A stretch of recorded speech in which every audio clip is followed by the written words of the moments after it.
एक समय की बात है, अभी अपनी माँ मिताली के साथ मुंबई में रहता था, जो काफी बड़ा हो चुका था और उसका अपनी माँ के प्रति रवैया भी बेहद अच्छा था।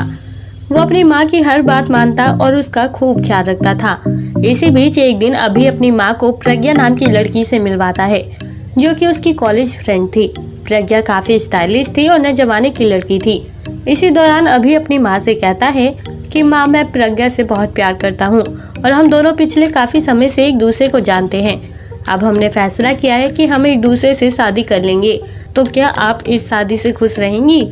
तभी मिताली कहती है कि हाँ, तुम मेरे बेटे हो और मुझे अपने बेटे पर पूरा भरोसा है। उसने अगर प्रज्ञा को चुना है तो इसमें जरूर कोई ना कोई बात तो जरूर होगी। इसलिए मिताली दोनों की शादी के लिए हामी भर देती है और कुछ समय बाद ही दोनों की शादी हो जाती है। लेकिन शादी के बाद से ही अभी अपनी माँ से दूर होते जा रहा था और अपनी पत्नी की सारी बातें मानता था, या तो यूँ कहे कि अब वो जोरू का गुलाम बन चुका था। प्रज्ञा उससे जो कहती वो सभी काम करता था, चाहे फिर बाजार से सब्जी लाने का हो या उसके लिए चाय कॉफ़ी बनाना। और अब तो अभी ने अपनी पत्नी के कहने पर अपनी माँ से दूरियां बनानी भी शुरू कर दी थी।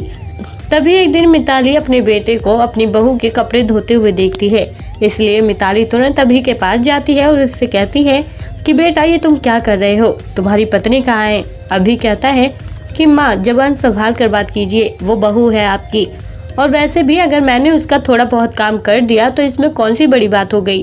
और यही कहकर अभी अपनी माँ को वहाँ से जाने को कह देता है, जिसकी इस बात ने मिताली को बहुत ज़्यादा दुख पहुँचाया था। और इसी दुख की वजह से उसकी तबीयत अचानक इतनी ज़्यादा खराब हो गई थी कि उसे आईसीयू में भर्ती करवाया गया।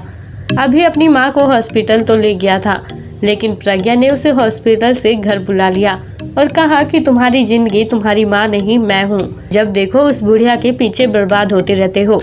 वहीं हॉस्पिटल में सीरियस कंडीशन की वजह से मिताली अपनी जान गंवा चुकी थी और जब अभी को इस बारे में पता चला तो वो बहुत दुखी हुआ और इसलिए वो दौड़ता दौड़ता हॉस्पिटल पहुंचा और अपनी मरी हुई माँ को अपने गले से लगा लिया। तभी वहाँ प्रज्ञा भी पहुँच जाती है। इसी बीच प्रज्ञा पर अभी का गुस्सा उमड़ता है और वो कहता है कि आज अगर तुमने मुझे माँ का ख्याल रखने से इनकार ना किया होता तो शायद आज मेरी माँ मेरे पास होती। ये सब सिर्फ तुम्हारी वजह से हुआ है।